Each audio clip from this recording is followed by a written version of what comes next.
wanna sing, but I can't speak. I'm paralyzed when you're next to me, running on dreams, 'cause I can't see how this could be reality.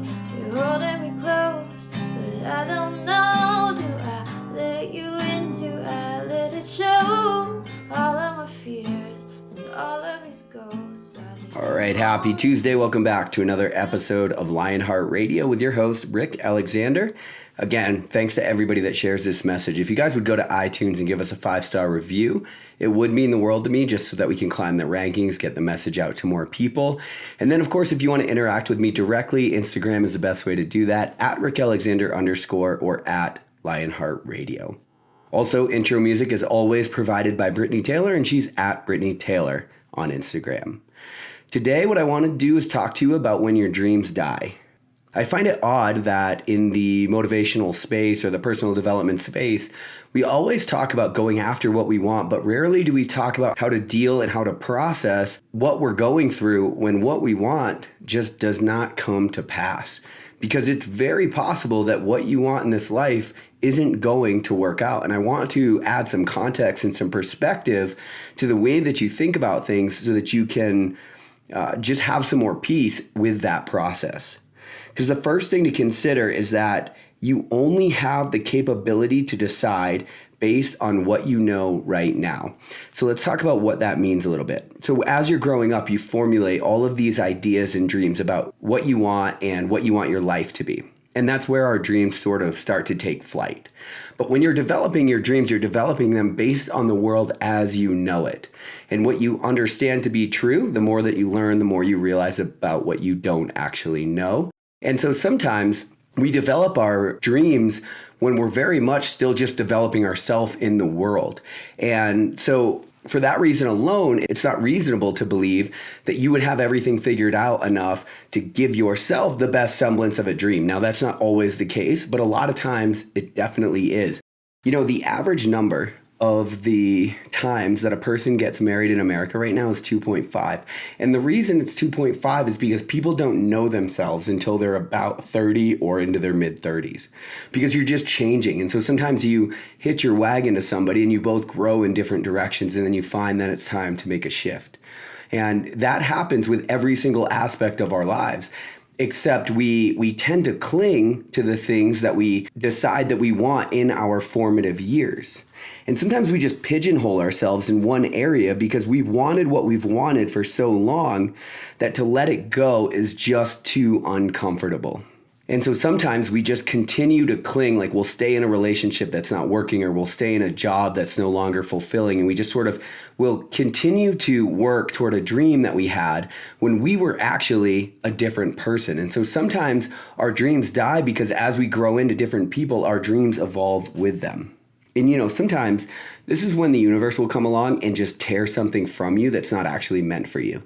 You see it in breakups, you see it when you're losing a job, whatever it is. Like when we go through these painful times and experiences, a lot of times it's because we on our own won't let it go. We've crafted a dream for our life and we just hold on to that dream far longer than it was meant for. Sometimes you can think about a dream like your North Star. It kind of orients you in the world. It gives you a direction to travel. It's kind of got a built-in selecting mechanism so that you say yes to the right opportunities and no to the wrong opportunities. But sometimes you have your aim set on a certain point to get you to a certain point, and then it becomes time to pivot and evolve as you evolve and change. You know, another thing that'll happen, sometimes the universe tears it from you, but sometimes the spirit in that thing dies. And you know what I'm talking about. This happens in relationships a lot, but it definitely happens with career choices and dreams and things like that as well. You know, it meant something to you at one point, but priorities and values tend to evolve and change as we do and as we learn more about ourselves. And so the spirit in that thing changes. If you guys remember, this was back in like November of last year, I did a whole 5-part series on whether or not it's time for you to jump. And what I meant for that was like, is it time for you to make a huge pivot in your life? Sometimes when the spirit of something changes for us and that thing no longer means what it used to mean to us, it is time to evolve or to change. Now, you will make yourself miserable to the extent that you understand the spirit of something has changed and you choose to do nothing about it. And it's painful, again, because you've been so set on what you wanted for so long that, of course, the change holds all of the unknowns and all of the fears. It's too uncomfortable to let it go. But again, when the spirit changes and you decide to hold on anyway, you will just continue to grow more and more disconnected from your life. It will feel much more like busy work, and it will feel much less like your life's work. And in that space is where dissonance will grow. And that is where you will feel more and more disconnected from everything that's going on around you. Now, the thing to understand is if you do find yourself at a point in your life where the spirit of something has changed and it is time to pivot, or perhaps the universe tears something away from you, like you get broken up with, or you lose a job, or something doesn't work out like you thought that it would, in that instance, it's important to remember that what you do next also might not work. Sometimes we pivot, like let's say you are doing something and you decide, okay, I'm going to start a business, and then you start a business and that business doesn't work out. That's okay too.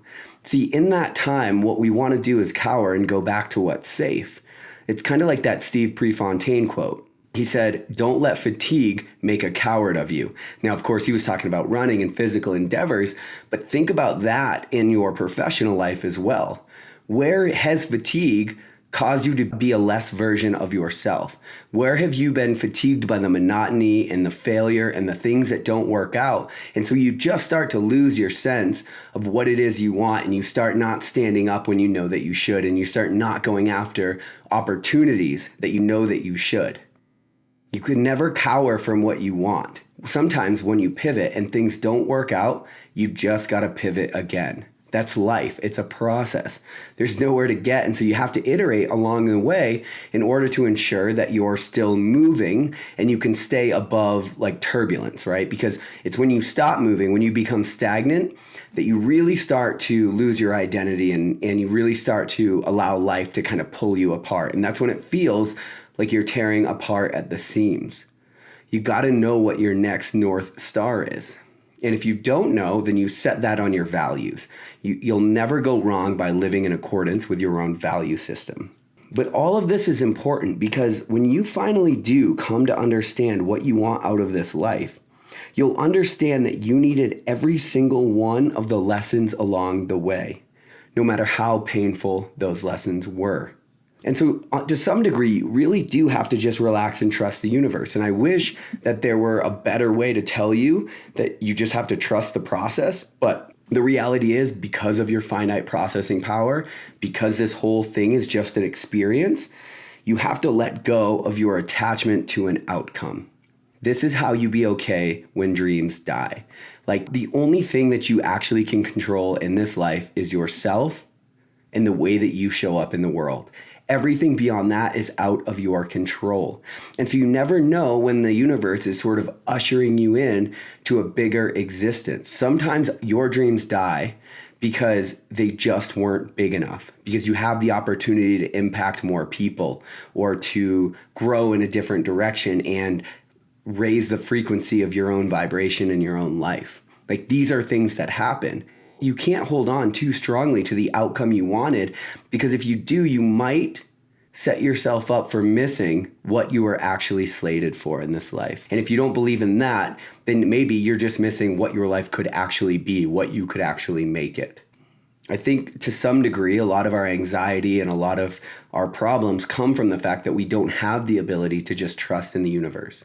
But like I've said a million times on this show, it always gets better. It always works out. Things always work out. The fact that you're listening to this is a testament to that fact. And so it's kind of okay when dreams die, you know? You have to set your intentions. You have to figure out what you want. You build all the habits. You do your due diligence. You work hard for what you want.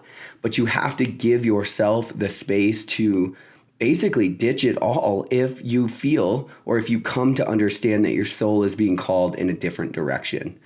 Don't live less of a life because a dream that you once had is pigeonholing you and keeping you from a dream for what your life could be. Maybe the question to ask yourself today is, where have you been hanging on too long? Is it a relationship? Is it a job? Is the spirit of something telling you that it's time to move on, it's time to change, it's time to find out what else your life might hold for you? I don't know. Only you can answer that question. As always, I love you guys. We'll talk tomorrow on Morning Coffee. You sitting in this room, you think you're really here. Well, you've persuaded yourself that way. You've acted it so damn well that you know this is the real world. But you're playing it.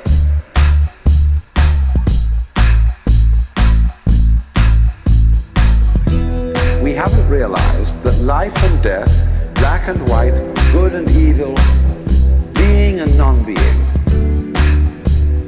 come from the same center. They imply each other. What you are basically, deep, deep down, far, far in, is simply the fabric and structure of existence itself. Books burn and stories will fade. The strength in our arms can fight against change. The wind's tide keeps rumbling on. Look hard at the thunderous clouds. There's a freedom inside, whispering out, calling you home. Saying, ooh, time will pass and reduce to ash your bones. Ooh, in a lightning flash, what fills the gap of when it hits and when you know?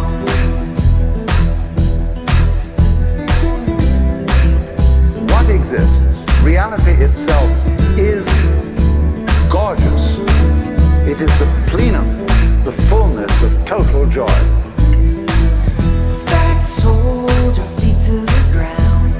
Mind wanders off, chasing the sound of the storm clouds that whispered of home. From in between the truth and what we see, the thunder pulls out what we choose to perceive, echoing the size of our world. Ooh, time will pass and reduce to ash our bones. Ooh, in a lightning flash, what fills the gap of what is real and what we know?